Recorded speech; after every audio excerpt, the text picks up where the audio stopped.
Well, today my KendoStar Bogu has arrived. My Kendogu. I bought the Kaisei set with a few tweaks and customizations. Nothing serious, just changed the door die color, stuff like that. Um, oh yeah, and I got the black Membuchi. Um, so yeah, just unboxing it. Let's take a look. It comes in this awesome shipping bag. How cool is that? So that there is the Bogu.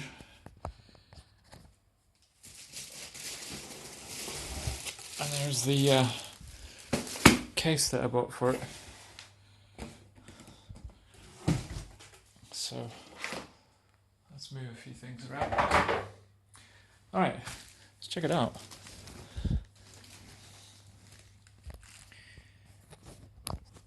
There's nothing quite like new Bogu Day. Okay, so here we're looking at the men first. Immediately thoroughly impressed with the overall quality of the men in terms of assembly and the stitching consistency, all of that, those small details. Immediately impressed. Very, very, very high quality. The weight is noticeably different as well, and stylistically, I'm very happy. I like quite a traditional look, and this is still quite a sort of modern styled Bogu, but it is more, it's a little bit more towards the traditional end than some. And as a result, yeah, no, I'm absolutely happy, over the moon with that. And I went for the black Menbuchi, as you can see here. I just wanted a bit of a different look to set this particular Bogu set apart. Here we're looking at the Tare. We're just looking at the reverse side. So this would be, flat against your belly on the inside. Very flexible, surprisingly flexible. And yet it feels like it's going to deliver a lot of protection, and I'll get to that later. There's a Keiko portion at the end of this video, and we'll talk about that a little bit later. The next component that we're going to look at is the kote. The interesting thing about the kote, when they arrived, it looked like one of them had been sort of deformed or something like that during shipping, like maybe something was resting on it and it kind of got squashed somehow. There was no external damage to the box, but I wasn't overly concerned because it just takes its shape again. You just work it. Like a lot of people think you have to really be careful with Bogu, but like it's designed to be struck, so you can be kind of heavy-handed with it, and it will, it'll find its shape again. These things fit really precisely. So I contacted Andy by email and sort of did some double checking for measurements, because when you spend a lot of money on Bogu, you definitely want to make sure it's going to fit properly.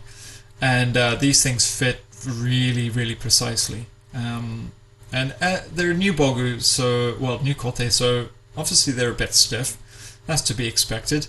But on first impressions, I didn't think this is going to inhibit my Keiko or anything like that. They're certainly the most comfortable kote I've worn on the first go of anything I've tried so far from any Budogu supplier that I've shopped with so far. So big plus there for me. There's a few extras that you get in the box as well. I'll cover those before we cover the door, because the door is the visual payoff here. So obviously you get your himo and your Chichikawa, tenkui, and a little thank you note from Andy, which is a nice gesture. But you also get this, and I thought this was really a nice touch. This is instructions for fixing your himo to the men and door, and your Chichikawa, stuff like that, and shortening the himo crucially so that you can get them the right length. So that when you wear your Bogu for the first time, you don't embarrass yourself. Particularly if it's your first set of Bogu, I think that's a really nice thing to put in there. If you've never done it before, you don't know how. Because, you can turn up at your first session in Bogu and at least have a chance of looking respectable. So that's great. That envelope there is just my invoice, so it's not really anyone's business, so we'll just skip that. So here we've got the door. It's a a 50-piece resin door that comes with the Kaisei set. And lots of people asked about this little pouch here. It's just a keep dry, saline or salt or something, whatever it is that stuff is made of. Just stops your stuff getting moldy during shipping. That's all it is, nothing special. Okay, so let's flip the door around. I went for the KHD 72 Super Ishime door die, and really happy about this. It's a very earthy sort of tone to it. I would say that maybe the picture in the guide was a little bit like it looked a little bit more golden, but I really like sort of earth tones, so I'm really happy with that. And then the Mune, I went for this sort of butterfly sort of style one, and that's because my wife and I had butterflies through our wedding theme. So I just wanted to sort of commemorate our years of marriage so far with that, so it has special meaning for me. I thought I would give this a little bit of a full body modeling session here, for lack of a better term, and that's because on Andy's site there's nothing that shows you like what it looks like when it's all on you at the same time. Sometimes there's some close-up shots of his face, but that's about it. And so I thought I'd give you an idea. So that's what the Kaisei set looks like when it's actually worn, and if you take Jordan, that's what it'll look like if you're in Jordan. And I do a bit of Jordan, so it's relevant to me. Now we're going to back-to-back that with my old set. My old set is a 9 circles 2mm custom set, and it's a good set. I spent about £800 on it, I think, if I remember correctly, $795 or something like that, all in.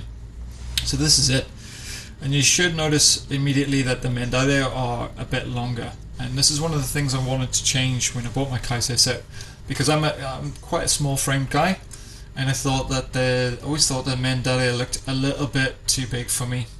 But obviously, I still love this set. I've had it for many years. It's served me really well. Now, one of the crucial differences is as I said, the mendare length and the stitching width. It's very tight stitching on the 9 circle set, whereas on the KendoStar Kaisei set it's 6mm, I believe, on the men, but you can customize that to about 8, I think, if I remember correctly. I think I've got that in the right order. Somebody can correct me if I'm wrong. So here we just start off with the 9 circle set because I wanted to refresh my memory on what it feels like to receive strikes and do sort of high pressure activities like Gakari Keiko.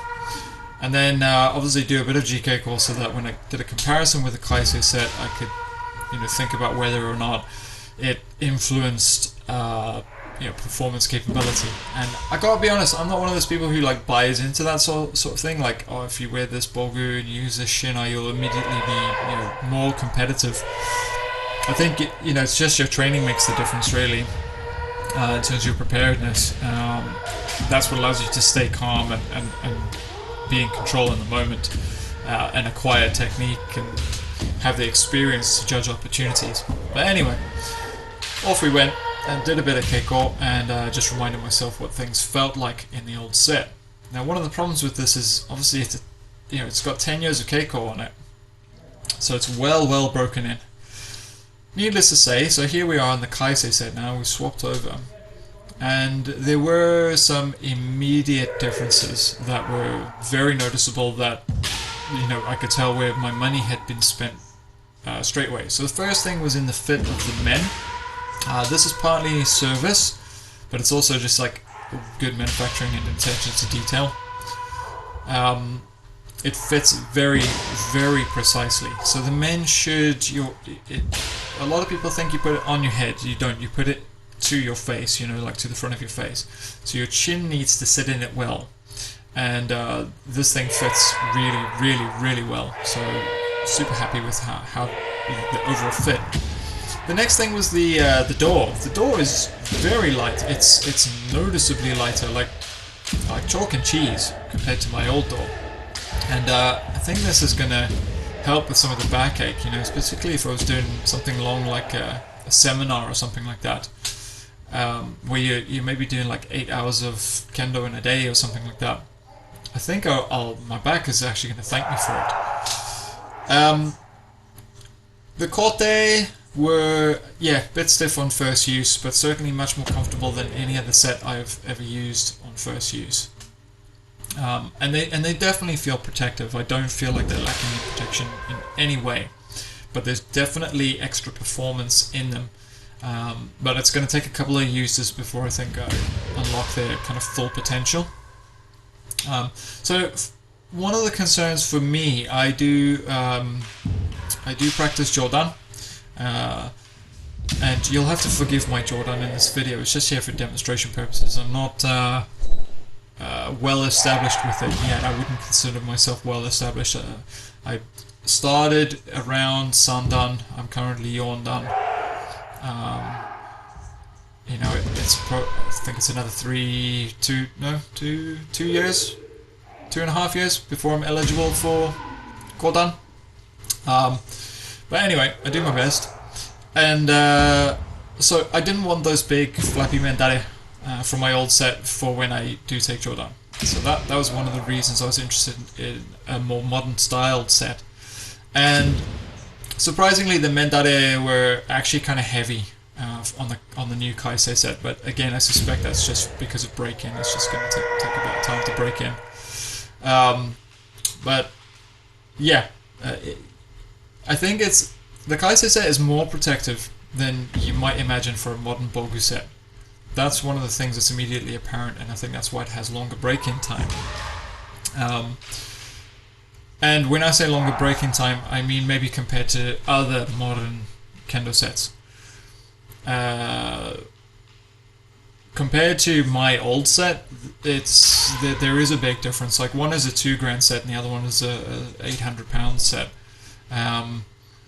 Yeah, so there are some major differences. I have to say I'm over the moon with the new Kaisei set. I love my old Bogu set, but it's really good to get an update, and it's definitely worth the money I spent on it, and I'm incredibly happy with the service I got from Andy. Very, very helpful. So I'm looking forward to using the Kaisei set for my special events in the future. Thanks for listening. Take care, and see you soon, I hope.